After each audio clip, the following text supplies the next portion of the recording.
Senator, a preliminary objection was raised on the basis of Rule 20 to certain paragraphs contained in the bundle of documents of the County Assembly on the basis that these paragraphs, among them paragraph 14, 22, 23, 24, and 25, were introducing new evidence and were not permissible. Counsel for the Deputy Governor urged that everything not communicated by the County Assembly in its transmittal letter dated the 1st of March 2024 be expunged from the record.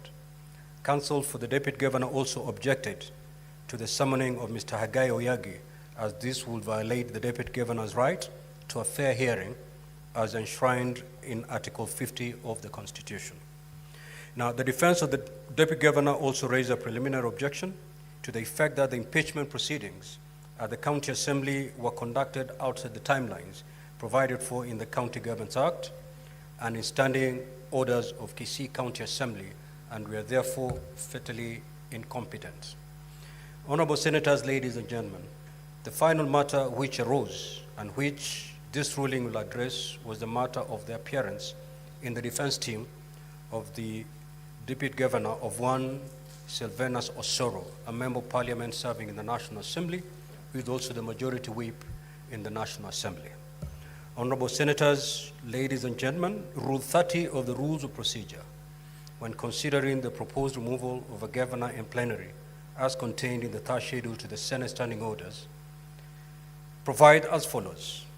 Where a particular question or matter, including but not limited to questions of evidence, materiality, relevance, competence, or admissibility of evidence, and any questions consequential or incidental thereto, no provision has been made in the standing orders or in these rules, the Speaker of the Senate shall rule on the question or matter, and the ruling of the Speaker shall be final.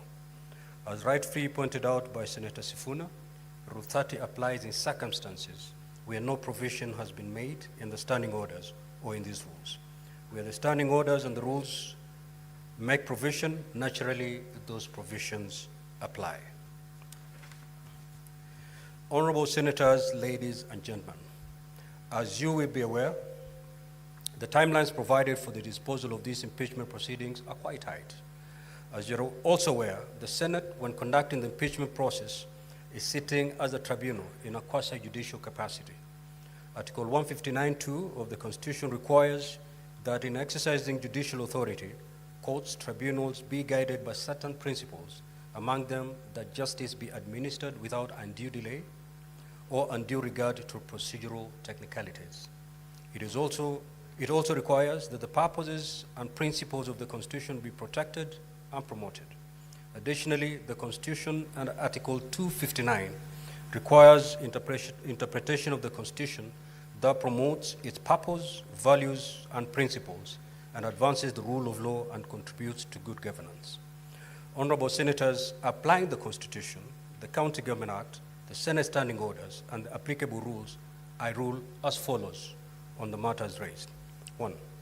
Firstly, on the request for summoning of Mr. David Hagai Oyagi, the Acting Director, Enforcement and Compliance, County Government of Kisii, pursuant to Rule 10, the same is permissible under the rules and is hereby allowed, with the caveat under Rule 20 that his evidence can only relate to the charges that were the basis of the impeachment as read to the Deputy Governor. This is in recognition of the right to a fair trial that the Governor enjoys under Article 50 of the Constitution. Directions are hereby given to the Office of the Clerk to immediately issue summons and facilitate the appearance of Mr. Oyagi in the Senate tomorrow, Thursday, 14th of March, 2024 at 2 p.m. The necessary adjustment to the proceeding shall be made to facilitate this. Secondly, on the preliminary objection to certain paragraphs contained in the bundle of documents submitted by the Deputy Governor and the request that they be expunged from the record on the grounds that they are irrelevant to the current proceedings as they are in answer to allegations or charges that were not made by the County Assembly, the same is disallowed, as no prejudice to the County Assembly has been shown. The Senate is competent enough and will make a determination on the relevance of any evidence adduced before it.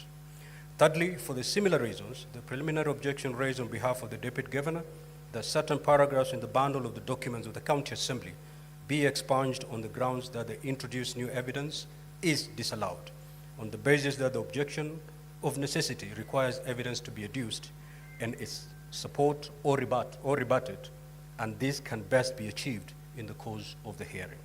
I therefore rule that this objection be subsumed and taken up by the defense in the course of the presentation of the case of the Deputy Governor. On the objection of counsel of the Deputy Governor that the proceedings of the County Assembly were conducted outside of the timelines provided for in the County Government Act and in the standing orders of Kisii County Assembly and were therefore fatally incompetent, I also rule that this is a matter of fact requiring adducing of evidence and will best be determined by hearing both parties and entertaining evidence that they have in respect thereof. This preliminary objection is accordingly also disallowed at this stage. Finally, Honorable Senators, ladies and gentlemen, is the matter of appearance of the Deputy Governor by Honorable Sylvanus Osoro, a Member of Parliament serving in the National Assembly, who is also the Majority Whip in the National Assembly. It recognized and is provided for in Standing Order 83 of the Senate Standing Orders that the Governor has a right to appear and be represented before the Senate or a special committee. This is a right recognized in Article 50 of the Constitution.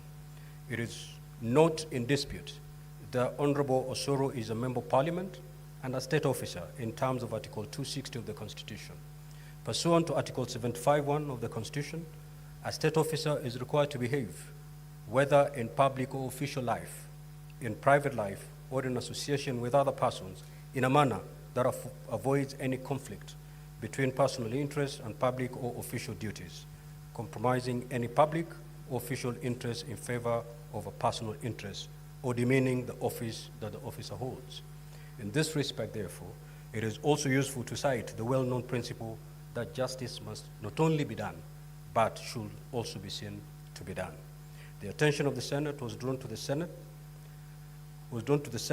can properly take judicial notice of the fact that the Honorable Osoro is a Member of Parliament representing a constituency in Kisii County and a leader both in the county and the national level, holding a senior leadership position in Parliament in the Parliament of Kenya.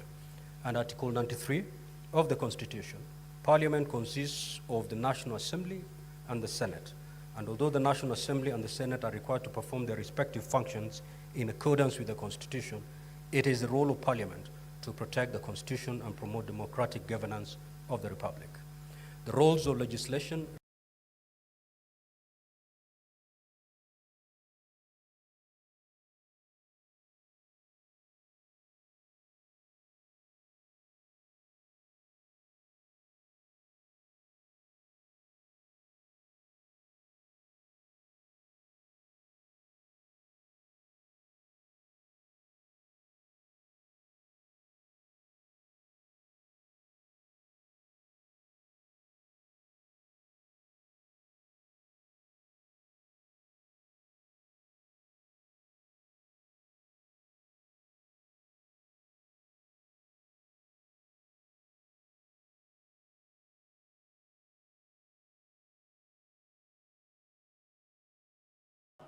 you realize there is duplication.